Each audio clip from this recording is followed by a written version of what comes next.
Welcome my YouTube channel. तो आज हम आपके लिए टॉपिक लेकर आए हैं Hindi intermediate class 12th UP board.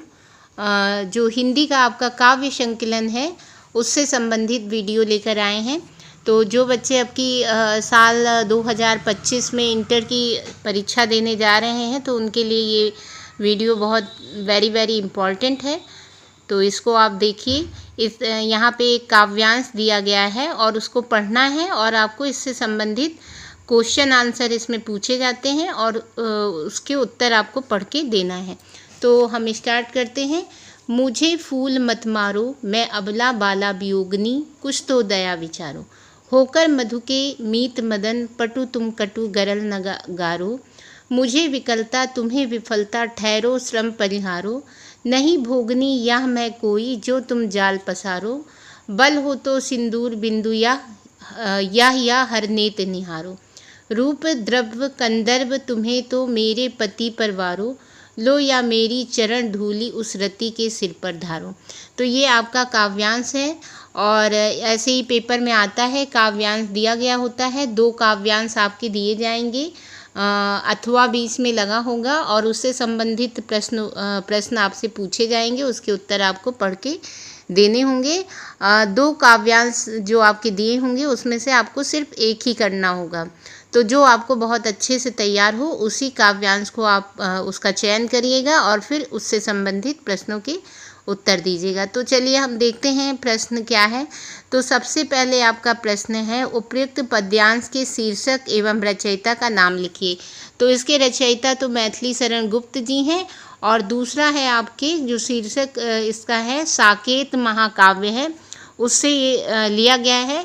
तो मैथिली शरण का ये गीत है, इसमें आपकी जो किताब है काव्य संकलन उसमें गीत नामक शीर्षक दिया हुआ है, लेकिन ये आपका साकेत नामक महाकाव्य है, उसके नवम सर्ग से लिया गया है और इसके जो रचयिता है वो मैथिली शरण गुप्त है। तो इसका आप उत्तर देंगे, प्रस्तुत पद्यांश साकेत महाकाव्य के नवम सर्ग से हमारी पाठ्य पुस्तक में संकलित गीत शीर्षक से लिया गया है और इसके रचयिता मैथिली शरण गुप्त है।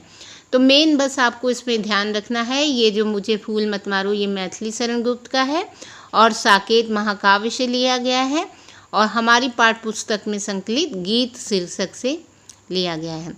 अभी हम लास्ट में आपको इसके आंसर सारे एक साथ दिखा देंगे, तो आप उसका स्क्रीनशॉट ले लीजिएगा।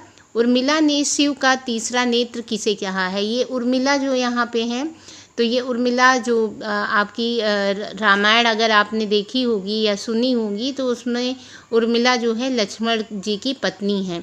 तो उन्हीं के यहाँ पे दुख का वर्णन है। जब लक्ष्मण जी वनवास चले जाते हैं राम जी के साथ, तो उनकी पत्नी जो उर्मिला होती है तो उन्हीं के दुख का वर्णन है, उनके विरह वेदना का यहाँ पे वर्णन किया गया है। तो उर्मिला ने शिव का तीसरा नेत्र किसे बताया है। तो उर्मिला ने सिंदूर बिंदु को शिव का तीसरा नेत्र बताया है। उर्मिला ने शिव का तीसरा नेत्र किसे बताया है, शिव के तीसरे नेत्र को बताया है। इस पद्यांश ये जो पद्यांश है किस ग्रंथ से उद्धृत है या लिया गया है। तो ये अभी हमने जैसा कि बताया साकेत महाकाव्य के नवम सर्ग से लिया गया है। इस पद्यांश में किस ऋतु का वर्णन है। तो इस पद्यांश में बसंत ऋतु का वर्णन है।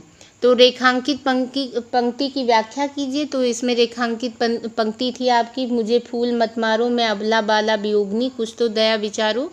तो इसमें इस रेखांकित अंश की पंक्तियों की ये व्याख्या है कि उर्मिला काम व्यथित होने पर कामदेव से प्रार्थना करती हुई कहती हैं कि हे कामदेव, तुम मुझे अपने पुष्प बाणों से घायल मत करो, क्योंकि एक तो मैं अबला हूँ, दूसरी युवती हूँ और तीसरे वियोगिनी हूँ, इसलिए मेरी इस दशा को देखकर मेरे ऊपर कुछ तो दया कीजिए।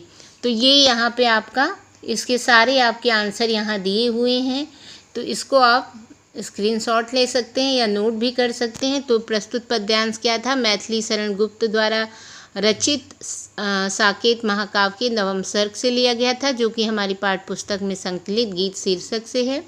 और उर्मिला ने सिंदूर बिंदु को शिव का तीसरा नेत्र बताया है। प्रस्तुत पद्यांश साकेत महाकाव्य के नवम सर्ग से लिया गया है। प्रस्तुत पद्यांश में बसंत ऋतु का वर्णन है। तो ये सब आपके आंसर यहाँ पे हैं।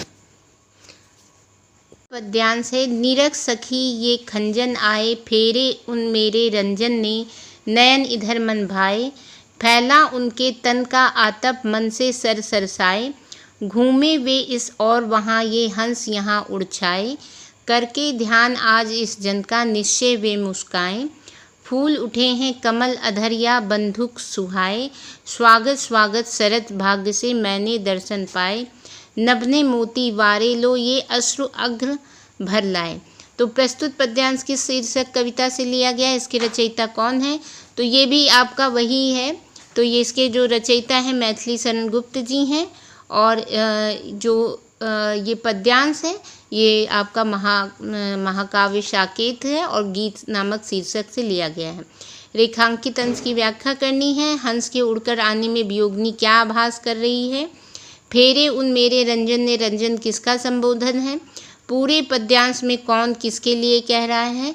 सखी को खंजन दिखाने का तात्पर्य क्या है? हंसों को उड़कर यहाँ आने का क्या कारण है?